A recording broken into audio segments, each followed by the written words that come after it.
সব জটিলতা কাটিয়ে আলোর মুখ দেখতে যাচ্ছে রাজধানীর পূর্বাচল স্টেডিয়াম। দায়িত্ব নিয়ে প্রথমবারের মতো পূর্বাচলে মাঠ পরিদর্শনে যান ক্রীড়া প্রতিমন্ত্রী আমিনুল হক এবং নবনিযুক্ত বিসিবি সভাপতি তামিম ইকবাল। খুব দ্রুতই শুরু হতে পারে সংস্কার কাজ, জানান বিসিবি সভাপতি। এক বিশাল শূন্যতা নিয়ে দাঁড়িয়ে আছে পূর্বাচল আন্তর্জাতিক ক্রিকেট স্টেডিয়ামের নির্ধারিত জায়গা। নানা জটিলতা আর সময়ক্ষেপণে এতদিন থমকে ছিল এর কার্যক্রম। তবে শনিবার দুপুরে বিসিবি সভাপতি তামিম ইকবালকে সঙ্গে নিয়ে মাঠের বর্তমান অবস্থা সরেজমিনে দেখেন যুব ও ক্রীড়া প্রতিমন্ত্রী আমিনুল হক। যুক্তরাষ্ট্রের এক নম্বর জিম চেইন গোল্ডস জিম এখন আবারও বাংলাদেশে। বসুন্ধরা আবাসিক এলাকা ও বসুন্ধরা সিটি শপিং মলে। প্রতিমন্ত্রী জানালেন, সকল নাটকীয়তার অবসান ঘটিয়ে পূর্বাচলে একটি মাল্টি স্পোর্টসের সুযোগ সুবিধা সম্বলিত স্টেডিয়াম করতে দ্রুতই শুরু করা হবে কাজ।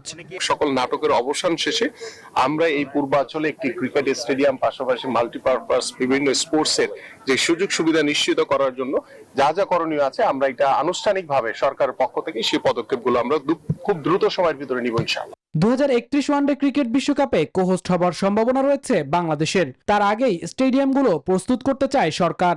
2027-এ আমাদের এশিয়া কাপ রয়েছে এবং 2031-এ আমাদের বিশ্বকাপ ক্রিকেট রয়েছে, যেখানে কো-হোস্ট হিসেবে আমাদের কাজ করার আমাদের সুযোগ রয়েছে। আমরা একটি পরিকল্পনা মাফিক ভাবে সুন্দরভাবে আমরা এগোতে চাই।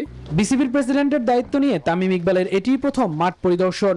স্টেডিয়ামের বর্তমান নকশায় আসতে পারে পরিবর্তন। শুধুমাত্র ক্রিকেটে সীমাবদ্ধ না থেকে অন্যান্য স্পোর্টসকেও সুযোগ দেবার পরিকল্পনা রয়েছে বিসিবির। কিছু কিছু ডিজাইন চেঞ্জ করাটা নেসেসারি। ক্রিকেটের সাথে সাথে যেটা মাননীয় মন্ত্রী বললেন যে কিছু কিছু স্পোর্টসকে আমরা যদি অ্যাটাচ করে নিতে পারি, তাহলে এটা আমাদের স্পোর্টসের জন্য ভালো হবে। সরকারের পক্ষ থেকে দ্রুত অর্থায়ন ও কারিগরি সহায়তা প্রদানের নিশ্চয়তা পাওয়ার পর বিসিবি চাচ্ছে দ্রুতই মাঠে ফিরতে। আমাদেরকে একদম স্ট্রিক্ট ইনস্ট্রাকশন ওনার তরফ থেকে এসে গেছে, দ্রুত এটা নিয়ে বসে দ্রুত কাজ শুরু করে দেওয়া। শুধু পরিকল্পনা আর কাগজে কলমে নয়, পূর্বাচল ক্রিকেট স্টেডিয়াম দৃশ্যমান মাঠ দেখার অপেক্ষায় খেলা প্রেমীরা। মামুনুর রহমান, নিউজ 24।